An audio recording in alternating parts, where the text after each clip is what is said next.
చూడండి, ఈ ఎడారిలో ఈ మేకల కాడ, ఈ గొర్రెల కాడ, వీటి కాడ ఈ కుక్కలకి మేత అన్నీ నేనే వేసుకుంటాను సార్. ఒకడు నా భార్య చెప్పిన ఎడారిలో వేసేసినారు. చూడండి, చుట్టూ ఒక చెట్టు లేదు, చేమ లేదు, ఏమీ లేదు. నాకు బతకాలని లేదు సార్, నాకు ఈడు ఉండాలని లేదు. నేను ఎంత చెప్పినా మా భార్య కూడా వినిపించుకోవట్లేదు. ఎవరు చెప్పినా కూడా నా మాట నమ్మడం లేదు. ఆ పావురాలకి, ఈ కుక్కలకి అన్నిటికీ మేత, మంచి చెడ్డ అన్నీ చూడాలి. ఒక్కొక్క రోజు వాళ్ళు వచ్చినారంటే నైట్ 3 అయినా నిద్ర ఉండదు, 4 అయినా నిద్ర ఉండదు సార్.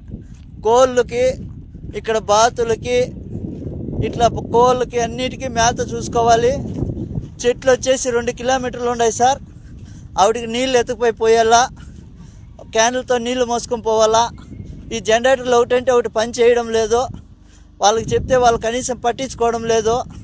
మొన్న మోటార్ చెడిపోతే మోటార్ కూడా కనీసము రిపేర్ చేయించుకొస్తానని ఎత్తుకుపోయినాడు. ఇంతవరకు తేలేదు సార్. నీళ్ళు క్యాన్లు మోస్తానన్న రోజు ఒక మోటార్ పని చేస్తుంది, చెప్పినా కూడా వాళ్ళు చెవుల్లోకి వేసుకోవడం లేదు. చూడండి, ఈ పావురాలు, ఈ బాతులు, వీడికి అన్నిటికీ నీళ్లు పొద్దున్నుంచి మోయాలా, అన్నీ చేయాలి సార్. నేను ఒకటే, నా వల్ల కావడం లేదు. ఎండకి సుస్థి అయిపోతుంది. ఇక్కడ పట్టించుకునే వాళ్ళు లేరు. ఇప్పుడు ఆయన వచ్చి 3 రోజులు అవుతుంది సార్. కనీసం నువ్వు తిన్నావా చచ్చినావా అని ఫోన్ కూడా చేయడం లేదు. ఈడ నాకు ఈ పక్క పాములు, తేళ్ళు ఎక్కువ ఉన్నాయి సార్. నేను చచ్చిపోయినా కూడా అడిగేవాడు లేదు సార్. ఈడ నా పరిస్థితి ఇట్లుండదు. నాకు దయచేసి ఎవరైనా సాయం చేయండి సార్. ఈ ఎడారి నుంచి నన్ను బయట వేసేయండి, ఇంటికి వచ్చేస్తాను. ఈడున్నానంటే చచ్చిపోతాను సార్. ఇంక 2 రోజులు ఉంటే చచ్చిపోతాను. నా వల్ల కావడం లేదు సార్. చూడండి, చుట్టుకారము ఒక చెట్టు లేదు, చేమ లేదు, ఒక మనిషి మాట్లాడేవాడు కూడా లేడు సార్. ఈడ నాకు కనీసం మాట్లాడించేవాళ్ళు లేడు. తిన్నావా చచ్చినావా, ఏంపా ఎట్లుండదు అని అడిగేవాడు లేదు సార్. నాకు నా బిడ్డలు గుర్తొస్తున్నారు. నేను బతకలేను సార్. ఈడ దయచేసి ఎవరైనా నన్ను సాయం చేయండి. ఈ కోవిడ్ నుంచి నన్ను బయటపడేయండి సార్. ఏం చెప్పినా కూడా ఏజెంట్ కూడా కానీ నా మాట వినడం లేదు సార్. డబ్బులు కట్టు అంటున్నారు. నా కాడ అంత డబ్బులు లేదు. ఏం చేసేది సార్? నేను కూలి చేసుకుంటేనే పని జరుగుతుంది. ఏదో ఇక్కడ నాకు చెప్పిండే పని వచ్చేసి వేరే, ఇక్కడ చేపిస్తుండే పనులు వేరే.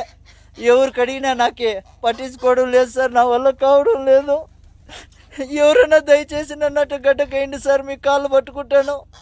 లేదంటే ఇంకొక రోజు 2 రోజులు చూసి నేను ఆత్మహత్య చేసుకోవాల్సిందే సార్. నా వల్ల కావడం లేదు. మీకు ఎవరికన్నా కానీ దయ ఉంటే నా పైన కొద్దిగా దయ చూపించండి.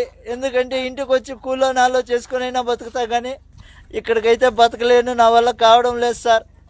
10 నుంచి సాయంత్రం దాకా ఒకటే పని ఉంటుంది. నా వల్ల కావడం లేదు. కనీసం ఇక్కడ మాట్లాడించేవాడు కూడా లేడు సార్. నా కర్మ వద్దు. ఇక్కడ నేను ఎంత బాధపడతానంటే అంత బాధపడతాను. మా భార్యకి ఫోన్ చేసి చెప్తే, నాకా డబ్బు లేదబ్బా, నేనేం చేసేది, నేను ఎక్కడి నుంచి తీసుకురావాలి అందంటుంది. ఇంకా నేను ఇక్కడ బతకలేను సార్. నా వల్ల కావడం లేదు. దయచేసి నాకు మీద ఎవరైనా దయ చూపించండి సార్. చూడండి, ఇక్కడ ఇసుక తుఫాను వస్తుంది సార్. ఆ రోజు వాళ్ళకి చెప్పినా కూడా వాళ్ళు రారు. ఇసుక తుఫాను ఉంటే రారు వాళ్ళు. ఈడ మేత వేయాలా, నీళ్లు పెట్టాలా. మనిషి చచ్చిపోయినా వాళ్ళకి బాధ లేదు. వీటన్నిటికీ మేత పెట్టాలా, నీళ్లు పెట్టాలి, అన్నీ చూసుకోవాలి సార్. కాబట్టి ఎవరైనా దయచేసి నా బాధ అర్థం చేసుకోండి.